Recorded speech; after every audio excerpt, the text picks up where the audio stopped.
I was scrolling through streaming services last night, just looking for something, and I realized something kind of exhausting. Okay.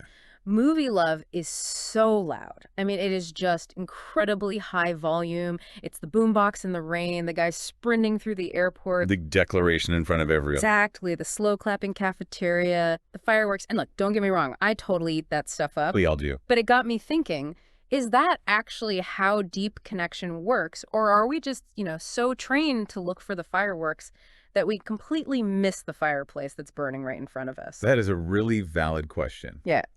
We're definitely conditioned to think that drama equals passion. If it's not chaotic, we sort of think it's not real. Right.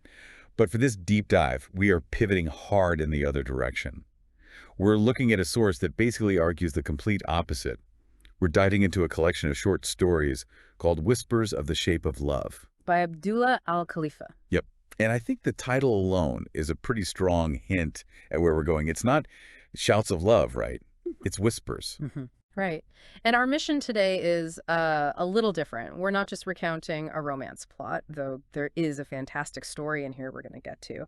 We're really trying to unpack a whole philosophy of emotional connection. And the author, Al-Khalifa, he sort of lays out this manifesto right at the start. He writes, "Some books aren't written to impress. They're written to understand." That line really stopped me. It's such a challenge to, the modern attention span. It really is. In a media landscape where everything is screaming, look at me, look at me, he's suggesting that true connection, and true storytelling for that matter, is felt, not forced. He thinks the most powerful stuff actually lives in the silence, not screaming for validation. Okay, but I'm going to play devil's advocate for a second here. Go for it. Felt, not forced sounds beautiful on a greeting card, but in practice, isn't silence sometimes just a lack of effort? I mean, if my partner and I are sitting in silence for 3 hours, I'm not thinking, wow, look at our profound connection. I'm thinking, are they mad at me? Did I forget something? And that is the crucial distinction that text tries to make. He's not talking about that stonewalling silence where you're just ignoring each other. Okay. He's talking about the silence of safety. I mean, think about it biologically. When are animals quiet? When they're safe. When they don't need to signal a threat. The author is saying that love exists in that space where two people just do it. They understand each other without a big explanation.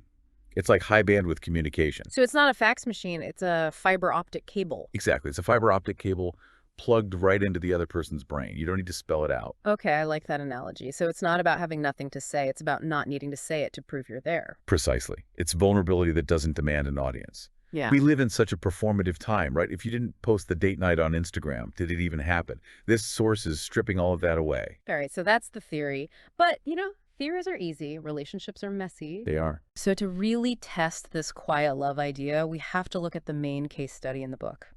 There's a story called Beyond Friendship that really anchors the whole thing. And honestly, reading the setup, it felt very cinematic, but like in a slow burn indie movie kind of way. It creates a very specific atmosphere, doesn't it? Yeah. The setting really mirrors the characters. We're in this tranquil little village, lush hills, meandering rivers. Everything is consistent, steady. There's no chaos in the environment. Which just highlights the internal chaos. So let's meet our two players, Aiden and Sophia, best friends since they were kids. But the emotional ledger here is not exactly balanced, is it? No, and it's a dynamic I think a lot of people will recognize, maybe a little painfully. You have Aiden. The text calls him the steady presence.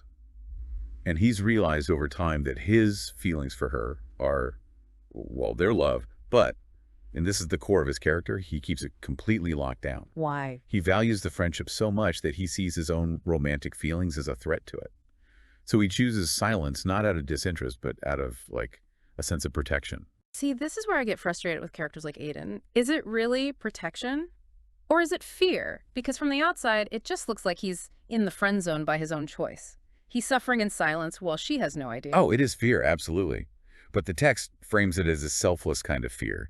He'd rather suffer not knowing than risk making her uncomfortable. And then you have Sophia. She's the opposite energy. The text says her spirit is untamed as the hills.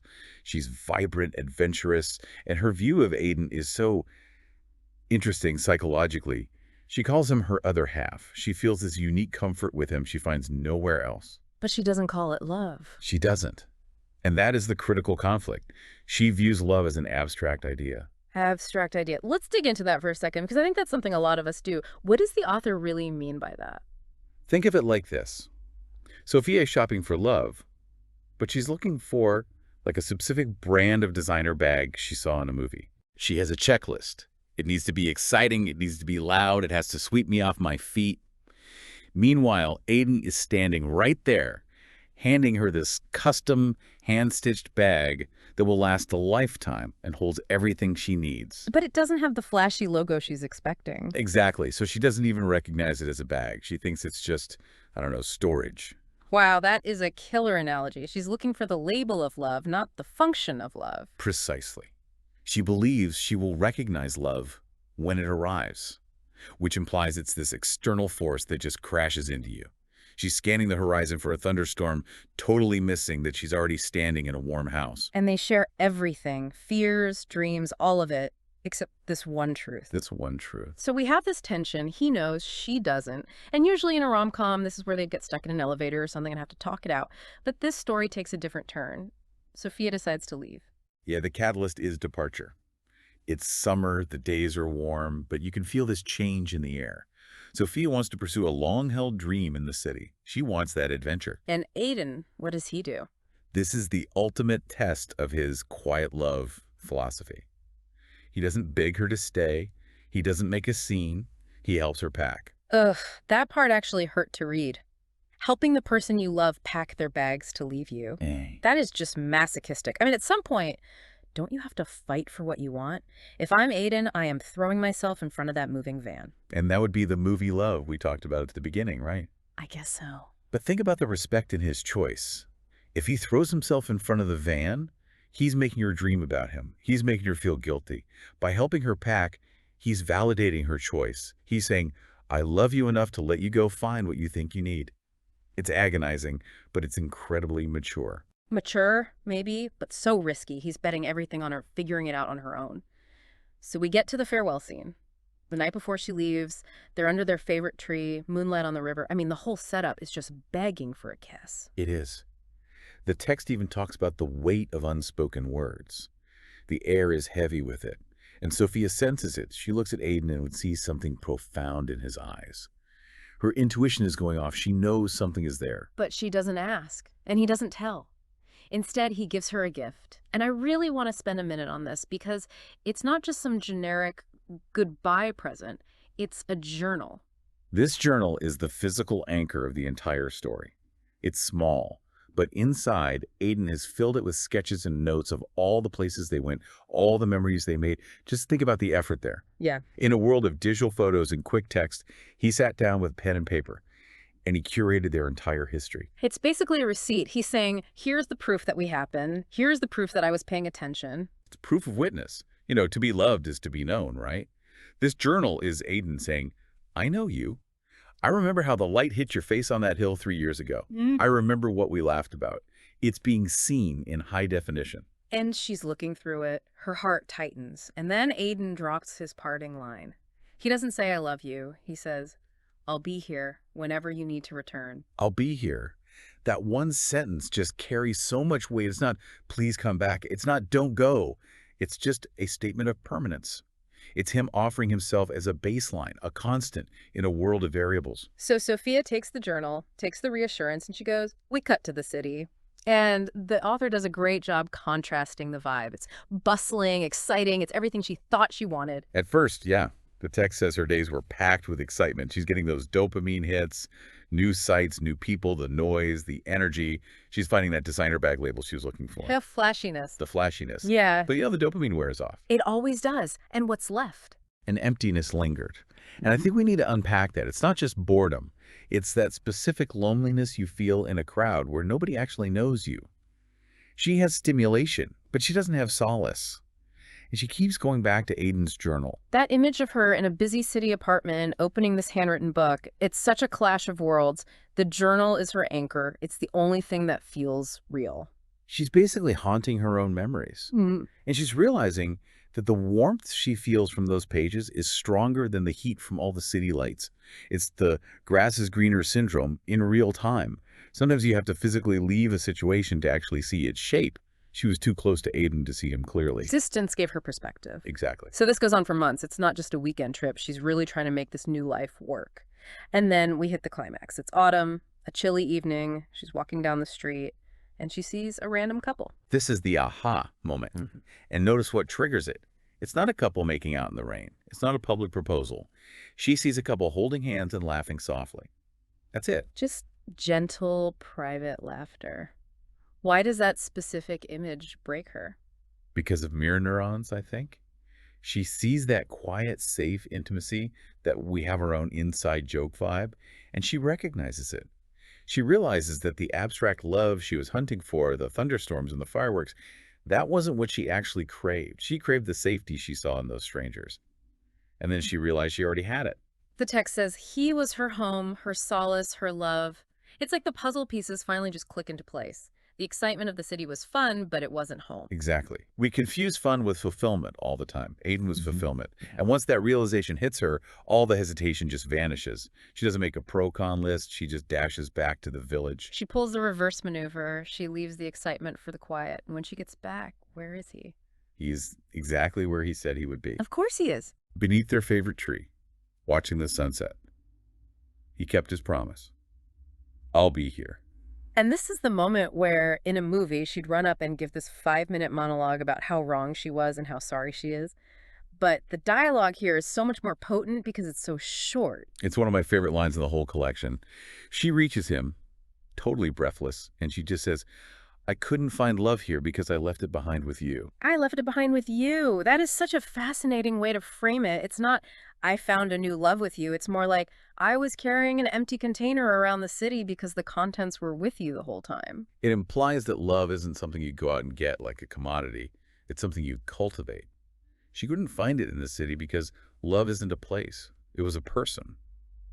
And the resolution is just.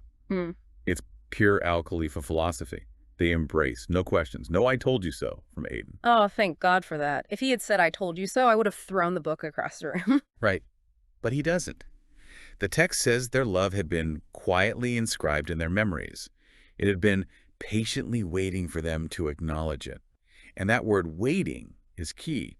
In our culture of instant gratification swiping left, next video, speed dating, the idea of the love that just waits is almost radical. It is radical. We're taught that if it's not happening now, then it's dead. But Aiden treated their connection like a seed in winter. Just because it's not blooming doesn't mean it's dead. It's just dormant. And that requires a massive amount of trust. Trust in her and trust in the bond itself. So we've got the happy ending. They're together under the tree. But I want to zoom out to the so what of all this. The source material attaches a specific moral to this story, right? It does. Love often hides in the familiar, waiting for the heart to see what the soul has always known. What the soul has always known. That phrase suggests this disconnect between our brain and our deeper self. You know, our brain is conditioned by media, by society.